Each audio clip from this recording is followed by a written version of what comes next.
Hello students, welcome to Magnet Brains. मैं रूपाली वर्मा।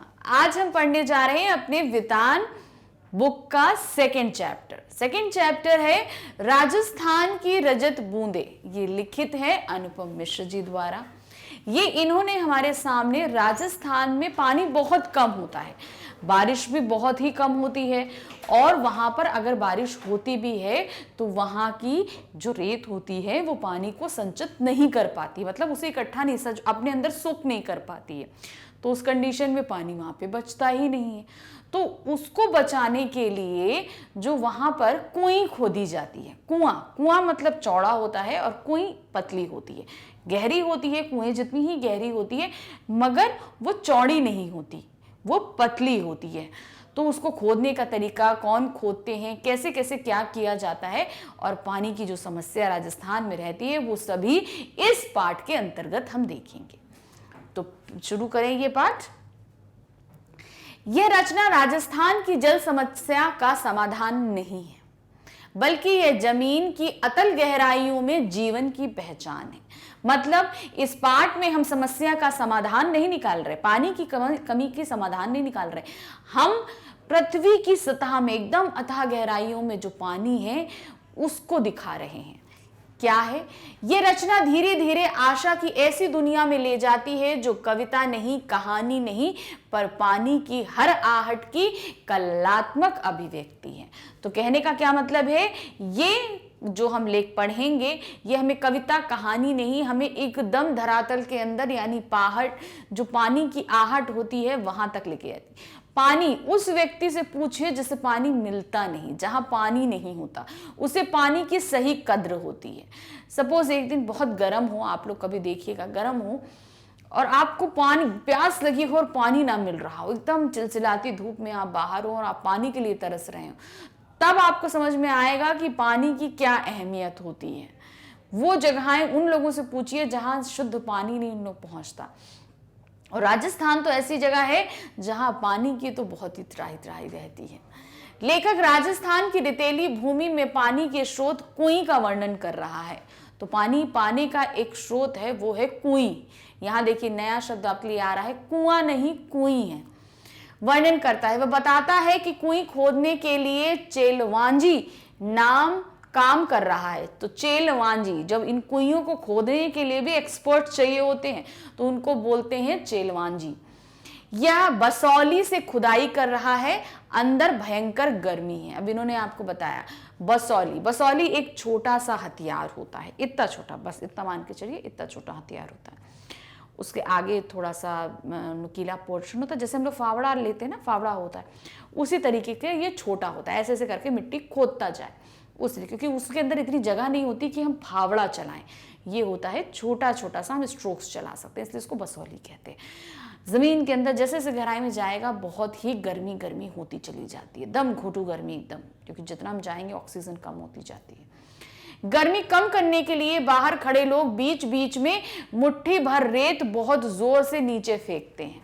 तो अब नीचे गर्मी कम हो उसके लिए क्या करते हैं, कुएं के ऊपर, कुएं तो अब नीचे जमीन के अंदर जा रही है, अंदर की तरफ चलती चली जा रही, अब जो ऊपर सतह पे लोग खड़े हैं वो क्या करते हैं, मुट्ठी में रेत लेते हैं और उस कुएं के अंदर डालना शुरू कर देते हैं। अब इससे क्या होता है देखिए, इससे ताजी हवा अंदर आती है और गहराई में जमा दम घोटू गर्म हवा बाहर निकलती है। अब हवा अंदर खूब गर्म है, दम घोटू है, तो लोग जब मिट्टी फेंकते हैं तो उसके साथ ठंडी ठंडी ताजी हवा अंदर की तरफ जाती है, तो और गर्म हवा बाहर निकलती है। जब ताजी अंदर जाएगी तो गर्म बाहर की तरफ निकल आती है। चेलवांजी सिर पर कांसे, पीतल या अन्य किसी धातु का बर्तन टोप की तरह पहनता है। अब कोई भी बर्तन ऐसा ठोस, तो जैसे हम लोग जैसे स्टील का बर्तन जानते हैं उसी तरीके से कांसे का हो, पीतल का हो, वो सर पे पहनता है। क्यों पहनता है भाई, ऊपर से मिट्टी डाली जा रही है तो सर पे चोट ना लगे, इसलिए वो पहनता है ताकि चोट ना लगे। थोड़ी देर खुदाई होने पर इकट्ठा हुआ मलबा बाल्टी के जरिए बाहर निकाला जाता है। तो जैसे कुएं में पानी बाल्टी डाली जाती है उसी तरीके से कुएं के अंदर बाल्टी डाली जाती है, उसमें सारे वो मलबा इकट्ठा किया जाता है और बाहर जो लोग खड़े हैं वो उसको खींच लेते हैं। चेलवांजी कुएं की खुदाई व चिकनाई करने वाले प्रशिक्षित लोग होते हैं। अब क्या है, कुआं जो ये कुएं बना रहे हैं ये खुदती जा रही है। अगर हम इसको ऊपर से, ये हमने छोटा सा गोल खोदा, अब वो जैसे जैसे गहराई में जाता है वो ऊपर से भरभरा के गिरने का डर भी रहता है ना। तो उस कंडीशन में क्या करते हैं ये लोग, इसको चिकना करते जाएंगे और साथ ही इस मिट्टी बंधती चली जाए, गिरे नहीं, इस चीज का ध्यान भी रखा जाता है। अब ये किस तरीके से होगा ये भी हम आगे बताएंगे आपको। कुएं कुएं से छोटी होती है परंतु गहराई कम नहीं होती। कुएं में ना सतह पर बहने वाला पानी आता है और ना भूजल। मरुभूमि में रेत अत्यधिक होती है। तो अब क्या होता है, जो कुएं है, कुआं क्या होता है, बड़ा होता है और कुएं छोटी होती है। गहराई बहुत ज्यादा होती है, मतलब जितना आप कुआं समझ सकते हैं उतना ही गहरी कुएं भी होती है, हो सकता है उससे गहरी भी हो। तो इस कुएं में सतह पे बहने वाला जल नहीं आ सकता। क्यों? क्योंकि वहां पे पानी नहीं है। राजस्थान में पानी नहीं बरसता, बहुत कम बरसता है, तो उस कंडीशन में कुएं में पानी नहीं आ सकता। दूसरा, जमीन सतह के नीचे का भी पानी नहीं आता क्योंकि सतह में भी पानी नहीं है। ये पानी कैसे पहुंचता है? जो रेत के कण होते हैं, जो नमी अपने अंदर इकट्ठा किए रहते हैं, वही पानी धीरे धीरे रिस रिस के कुएं के अंदर इकट्ठा होता है। वहां वर्षा का पानी शीघ्र भूमि में समा जाता है, मतलब वहां जितना भी पानी होगा, रेत है, अब रेत में आप कभी पानी डाल के देखो तो तुरंत सूख जाएगा, तो वही होता है, वहां जैसे ही रेत होती है वहां पानी बरसेगा तो तुरंत रेत में समा जाता है। रेत की सतह से 10-15 हाथ से 50-60 हाथ नीचे खड़िया पत्थर की पट्टी पत्ती होती है। अब इन्होंने यहाँ पे हाथ की बताया, हाथ का मतलब ये पूरा पूरा हाथ। तो इस हाथ से 10-15 से लेकर 50-60 के बीच में एक खड़िया पत्थर, यानी कि आपको हम खड़िया पत्थर क्या बोले, कैल्शियम की एक, जिसको हम बोलते हैं, उसकी परत होती है, चूना पत्थर जिसको हम बोलते हैं। इस पट्टी में मिट्टी में परिवर्तन पता चल जाता है। जैसे ही ये पट्टी आएगी आपको मिट्टी का परिवर्तन पता, ऊपर सतह में क्या कहते हैं रेत है और नीचे मिट्टी आनी शुरू हो जाती। कुओं का पानी प्रायः खारा होता है। पीने के पानी के लिए कुइयां बनाई जाती हैं। कुएं में अगर पानी करेंगे तो वहां का पानी खारा हो जाएगा। क्यों हो जाएगा?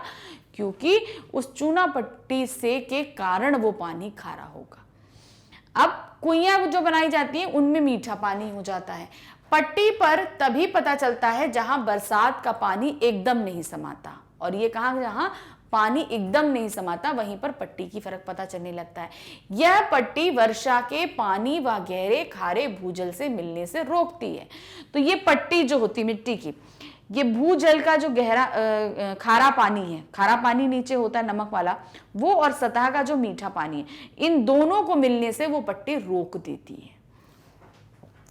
अतः बरसात का पानी रेत में नमी की तरह फैल जाता है। जैसे बरसात हुई सारा पानी नमी की तरह फैल गया। रेत के कण अलग हो, वे चिपकते नहीं। अब रेत क्या है, आप चाहे जितनी कोशिश कर लो, आप जैसे मिट्टी होती है आपस में चिपक जाती है, रेत के कण तो कभी नहीं पिघलते, चिपकते, चाहे जितना पानी डाल लीजिए वो अलग ही रहेंगे। पानी गिरने पर कण भारी हो जाते हैं। जब पानी उस पर गिरता है तो क्या हुआ, कण भारी हो गए, परंतु अपनी जगह नहीं छोड़ते। इस कारण मरुभूमि में धरती पर दरार नहीं पड़ती। वर्षा का भीतर समाया जल अंदर ही रहता है। तो अब जैसे ही पड़ा उसने अपनी जगह नहीं छोड़ी, वो अपनी जगह पर ही है, इसलिए दरारें आप देखते होंगे जमीनों में जब सूखा पड़ता है तो दरारें पड़ जाती हैं, लेकिन मरुभूमि में दरारें नहीं पड़ती। कारण क्या होता है, वो अपनी जगह छोड़ते ही नहीं, भारी जरूर होते हैं लेकिन वो वैसे ही रहते हैं और फिर वो धीरे धीरे पानी सतह में समा जाता है। यह नमी बूंद बूंद करके कुएं में जमा होती है। अब कुएं जो नीचे सतह में है, अब यही नमी धीरे धीरे कहां जाकर जमा हो रही है, नीचे कुएं में। अब ये कुएं में क्यों नहीं, कुएं में कुआं क्या होता है, चौड़ा होता है। अब थोड़ा सा पानी ज्यादा सी जगह में फैल जाएगा तो लोगों को पानी नहीं मिलेगा। कुएं पतली इसलिए बनाई जाती है कि थोड़ा सा पानी थोड़ा सा ऊंचाई में, अब इतना पानी अगर डालेंगे तो कुएं में इतने में फैल जाएगा, वो तो जरा से में आएगा तो आप भर नहीं पाओगे। कुएं में इतना पानी डालेंगे तो वो इतनी सतह पे आ जाएगा। तो इसलिए कुएं पतली बनाई जाती है कि पानी का लेवल ज्यादा रहे। राजस्थान में पानी को 3 रूपों में बांटा गया है। पालर पानी यानी सीधे बरसात से मिलने वाला पानी। तो पहला है पालर पानी, जो सीधे हमें बरसात से मिलता है, जो हम लोग को नॉर्मली शहर में हम लोग देखते हैं तो सीधे मिल जाता है वो। यह धरातल पर बहता है, जैसे नदियां वदियां रहती हैं। दूसरा होता है पाताल पानी, जो कुओं में से निकाला जाता है। पाताल मतलब एकदम गहराइयों से पानी निकाला जाता है पाताल में से, वो होता है कुओं से निकलता है, उसको बोलते हैं पाताल पानी। तीसरा रूप है रेजाड़ी पानी, यह धरातल से नीचे उतरा परंतु पाताल में ना मिलने वाला पानी रेजाड़ी होता है। मतलब वो धरातल से नीचे उतरा है मगर पाताल में नहीं मिला है, वो बीच में है, इसलिए इसको बोलते हैं रेजाड़ी। वर्षा की मात्रा रेजा शब्द से मापी जाती है, जो धरातल में समाई वर्षा को मापता है। तो यहां पर जो वर्षा की मात्रा है, जो नापने का तरीका है, उसको हिंदी में रेजा बोलते हैं, इसीलिए इसका नाम रेजाड़ी पड़ा। यह रेजाड़ी पानी खड़िया पट्टी के कारण पाताली पानी से अलग रहता है। तो खड़िया पट्टी के कारण यह पाताली पानी में नहीं मिल पाता, अन्यथा यह खारा हो जाता। अगर वो पट्टी से नीचे पहुंचा तो वो पानी खारा हो गया, पीने लायक ही नहीं रहेगा। इस विशिष्ट रेजाड़ी पानी को समेटती है कुई, और ये बहुत ही अमूल्य जो पानी है, इसे समेट कर रखती है कुई, समेटती है। ये 4-5 हाथ के व्यास तथा 30 से 60-65 हाथ की गहराई पे होती है। तो जैसे बताया 30 से 35 लेके 50 से 60 गहराई तक की कुइयां होती हैं। कुई का प्राण है चिनाई। चिनाई अब क्या होती है, हमने आपको बताया था ना कि चिकनाई करते हैं, साथ में उसको पक्का करते हुए चलते हैं ताकि ये ढहे नहीं, गिर जाए, ढह गई तो आदमी जो खोद रहा है वो भी मरेगा और कुई तो रहेगी ही नहीं। तो वो होती है चिनाई। इसमें हुई चूक चेजारों के प्राण ले सकती है, और अगर इसमें चूक हो गई तो जो खोद रहे हैं यानी चेलवांजी यानी चेजार, वो मारे जाते हैं। हर दिन की खुदाई से निकले मलबे को बाहर निकाल कर हुए काम की चिकनाई कर दी जाती है। तो पर डे क्या किया जाता है, जितनी खुदाई हुई है मलबा बाहर निकाला जाता है और उतने पूरे पोर्शन की चिनाई कर दी जाती है। कुएं की चिनाई ईंट या रस्से से की जाती है। चिनाई मतलब किसी ईंट से, या तो ईंट जोड़ दीजिए उससे हो जाएगी, या रस्सा, नारियल का रस्सा, रस्सी देखिए ना, उससे करी जाती है। कुई खोदने के साथ साथ खीप नाम की घास से मोटा रस्सा तैयार किया जाता है। तो अब जहां अंदर कुई की खुदाई हो रही है, बाहर रस्सा तैयार किया जाता है। खीप नाम की एक घास है जो राजस्थान में मिलती है, उससे मोटा मोटा रस्सा तैयार किया जाता है।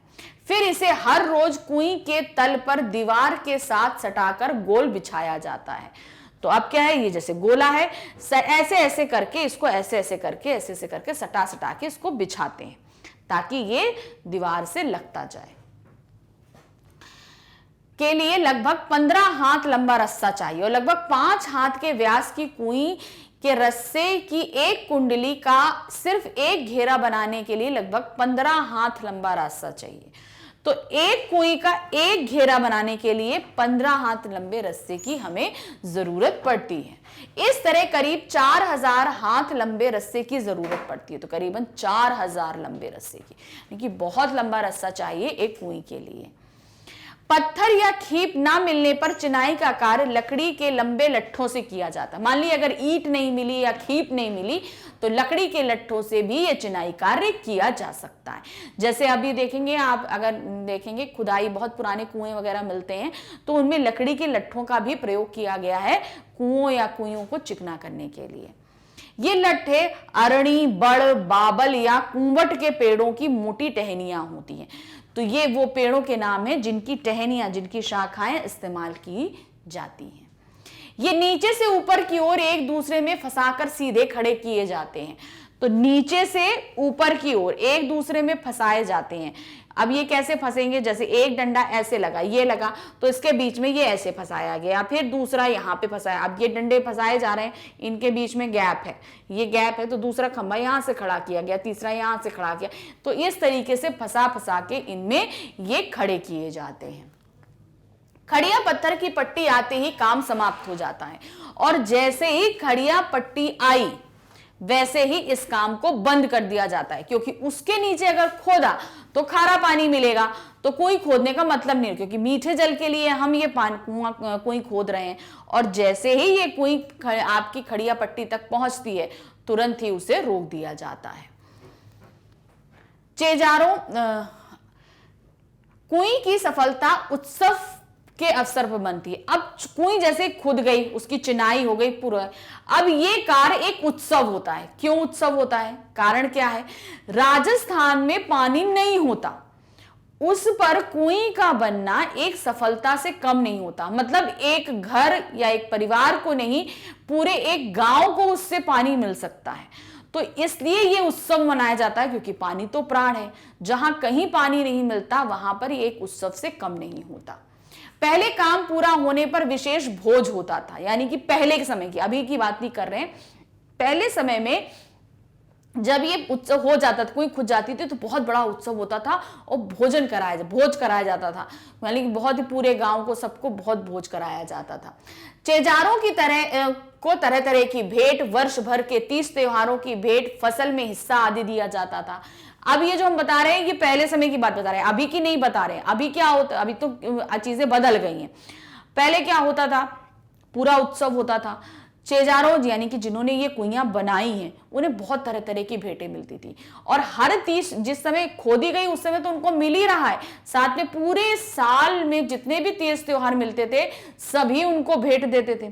साथ ही जो फसल उगती थी साल भर में, जितनी भी फसल होगी उसमें एक हिस्सा चेजारों के लिए दे दिया जाता था कि भाई इन्होंने हमें पानी का इंतजाम किया तो साल भर उनको खाने की कोई दिक्कत नहीं हो, क्योंकि कभी तो कुएं खुद रही है कभी नहीं खुद रही, तो उनके घर का तो चलना चाहिए। और वो प्रशिक्षित लोग होते थे, उनके खानदानी लोग ये काम करते थे, उनके भाई दादा बाबा ये काम करते चले आ रहे थे कुएं खोदने का। तो इसलिए उनके यहाँ एक फसल में हिस्सा ही निकाल दिया जाता था कि भाई इनके घर का रोजी रोटी चलती रहे। परंतु अब सिर्फ मजदूरी दी जाती है। मतलब अब आपने कोई खोद दी तो आप पैसा लीजिए, काम खत्म। अब साल भर आप कैसे चलाएंगे उससे मतलब नहीं। जैसलमेर में पालीवाल ब्राह्मण व मेघालय गृहस्थी स्वयं कुइयां खोदते हैं। तो अब जैसलमेर में जो पालीवाल ब्राह्मण होते हैं वो अपनी कुइयां खुद खोदते हैं, उनके लिए उनको चेलवांजियों की जरूरत नहीं पड़ती। उसी तरीके से मेघालय में भी गृहस्थ लोग भी इसके लिए प्रशिक्षित होते हैं, अपनी खुद की पर्सनल कुइयां खोद लेते हैं। वो कुएं का मुंह छोटा रखा जाता है, इसके 3 कारण है। हमने आपको बताया कुएं और कुएं में फर्क है। कुआं चौड़ा होता है, खूब बड़े बड़े घेरे में, खूब बड़े बड़े में कुआं होता है, लेकिन कुइयां बहुत ही छोटी होती हैं। आप मान के चलिए इससे ज्यादा चौड़ी कुइयां नहीं होती हैं। अब इसको छोटा रखने के 3 कारण होते हैं। पहला रेत में जमा पानी बूंद बूंद रिसता है। मुंह बड़ा होने पर कम पानी अधिक फैल जाता है। अब क्या होता, यहां पे पानी जो एकत्र किया जा रहा है कुइयों में, ये राजस्थान में जब कभी वर्षा होती है तो वर्षा बहुत कम होती है, तो जो होता है वो रेत के अंदर सोख जाता है, सतह पे नहीं आ पाता, और वो धीरे धीरे धीरे धीरे करके सतह पे उतरता है। तो कुइयों में इन सतह की नमी का जो पानी होता है वो धीरे धीरे बूंद बूंद बूंद करके जमा होता है। अब बूंद बूंद पानी जमा होगा, अगर उसकी सतह चौड़ी होगी जैसे कि कुएं की होती तो वो कम पानी तो बहुत में फैल जाएगा और पानी पीने के लिए नहीं मिलेगा। अब कुइयां पतली होती है तो क्या होगा, वो थोड़ा सा पानी ही जरा सी जगह में वो ज्यादा लेवल पे मिलेगा ताकि उसे बाहर निकाला जा सके, अतः इसे निकाला नहीं जा सकता। छोटे व्यास की कुएं में पानी 2-4 हाथ की ऊंचाई ले लेता है। पानी निकालने के लिए छोटी चड़स, अब छोटी चड़स, आप बाल्टी देखते हो, बाल्टी कैसे होती है, चौड़ी होती है। इसमें हम आपको बना के बताते हैं, बाल्टियां ऐसे करके ऐसे लंबी सी बाल्टियां होती हैं, ठीक है। लेकिन चड़स कैसे होते हैं, चड़स का तरीका अलग होता है। जैसे ये ऐसे होते हैं, इनके ऊपर रस्सियां बंधी होती हैं ऐसे करके, और ये नीचे डाल दिए जाते हैं, और फिर इनको डाल के, क्योंकि वहां पे पानी की गहराई कम है, तो उस सिचुएशन में क्या होगा, पानी गहराई, अगर हम इतनी बड़ी बाल्टी डालेंगे तो ये तो सतह खोद देगी, पानी उतना आएगा नहीं। और चड़स में क्या होगा, ये छछला और पतला सा होता है, इसलिए पानी इसमें पूरा भर के बाहर आ सकता है। उसे निकाल, दूसरे छोटे मुंह को ढकना सरल है। अब उसमें धूल उड़ती है, रेतीले तूफान आते हैं, अगर बड़ा होगा तो उसको ढकना मुश्किल होता है और कुइयों का पानी गंदा हो जाएगा। तो कुइयों का मुंह ढकने के लिए क्या कर देते हैं, छोटा है तो उसको आसानी से ढका जा सकता है। तीसरे, बड़े मुंह में पानी के भाप बनकर उड़ने की संभावना अधिक होती है। वहां इतनी गर्मी होती है कि पानी भाप बन जाता है तुरंत गर्मी भर के। छोटा मुंह होने के कारण उसके भाप बनने की संभावना कम रहती है। कुइयों के ढक्कनों पर ताले भी लगने लगे हैं। अब क्या हो गया है, लोग ताले लगाने लगे हैं। यदि कुएं गहरी हो तो पानी खींचने की सुविधा के लिए उसके ऊपर चिरनी या चक्री भी लगाई जाती है। यह गरेड़ी, चरखी या फरेड़ी भी कहलाती है। अब आप लोगों ने कुओं में देखा होगा पर्टिकुलर पानी खींचने के लिए चक्री लगाई जाती है। अब अगर कुएं बहुत गहरी, मान ली चूना पट्टी नहीं मिल रही है तो कुइयां बहुत गहरी हो जाती हैं, तो उसका कभी तो 4-5 हाथ पे ही आपको चूना पट्टी मिल जाएगी। अगर चूना पट्टी 4-5 हाथ पे मिली तो 60-65 हाथ पे अगर मिली तो कुएं सोचिए बहुत गहरी है। उस कंडीशन में उसके अंदर का पानी खींचने के लिए चरणी लगानी पड़ती है, जिसको फरेड़ी, चरणी और चरखी भी कहते हैं। खड़िया पत्थर की पट्टी एक बड़े क्षेत्र से गुजरती है। अब देखिए, ये हर क्षेत्र में अलग अलग लेवल पे रहेगी ना, तो यहां पर भी बहुत लंबे क्षेत्र से गुजरती है। इस कारण कुएं लगभग हर घर में मिल जाती है। तो सभी घरों में अब सबकी पर्सनल होने लगी है। सबकी निजी संपत्ति होते हुए भी यह सार्वजनिक संपत्ति मानी जाती है। हर घर में कुएं है, लेकिन ऐसा नहीं है कि इस कुएं से हम ही पानी निकालेंगे, वो सार्वजनिक है। कोई भी आए, अगर उसकी कुएं में पानी नहीं है तो आकर हमारी कुएं से निकाल सकता है, ऐसा होता है। इन पर ग्राम पंचायतों का नियंत्रण रहता है। तो जितनी भी कुइयां हैं उन पे ग्राम पंचायत नियंत्रण करते हैं। भाई जैसे कुएं होते हैं, कुओं की देखभाल वगैरह भी ग्राम पंचायतों का के अधीन आती है, उसी तरीके से कुइयों का नियंत्रण भी जो है वो देखभाल सब कुछ करना ये ग्राम पंचायतों के अधीन ही आता है। किसी नई कुएं के लिए स्वीकृति कम ही दी जाती है, क्योंकि इससे भूमि के नीचे की नमी का अधिक विभाजन हो जाता है। मतलब अब खुद गई जितनी, लेकिन नई कुएं का जो खुदाई होती है वो आसानी से परमिशन नहीं मिलती। कारण क्या है, अगर एक ही जगह पे बहुत सारी कुइयां हो जाएंगी तो नमी का विभाजन हो जाएगा। मतलब किसी एक कुएं में ज्यादा पानी आ ही नहीं पाएगा, तो वो तरीका होगा। एक कुएं में ज्यादा पानी आए या 4 कुएं में उतना ही पानी फैल जाए, तो उससे बेटर है कि एक कुएं में ज्यादा पानी आए ताकि सबको आसानी से मिल सके। राजस्थान में हर जगह रेत के नीचे खड़िया पत्थर नहीं है। यह पट्टी चुरू, बीकानेर, जैसलमेर और बाड़मेर आदि क्षेत्रों में तो हर जगह नहीं पाई जाती। इन 4 जिलों में पाई जाती है, आपकी चुरू, बीकानेर, जैसलमेर और बाड़मेर में। यही कारण है कि इस क्षेत्र के गांवों में लगभग हर घर में एक कुएं है।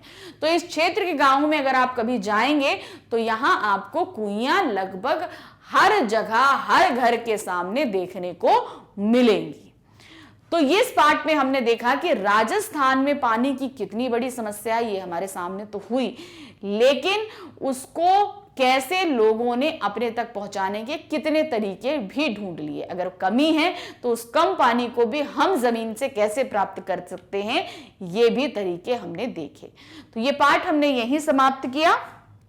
इसके प्रश्न उत्तर हम आपके लिए नेक्स्ट वीडियो में लेकर आएंगे। Thank you, bye bye.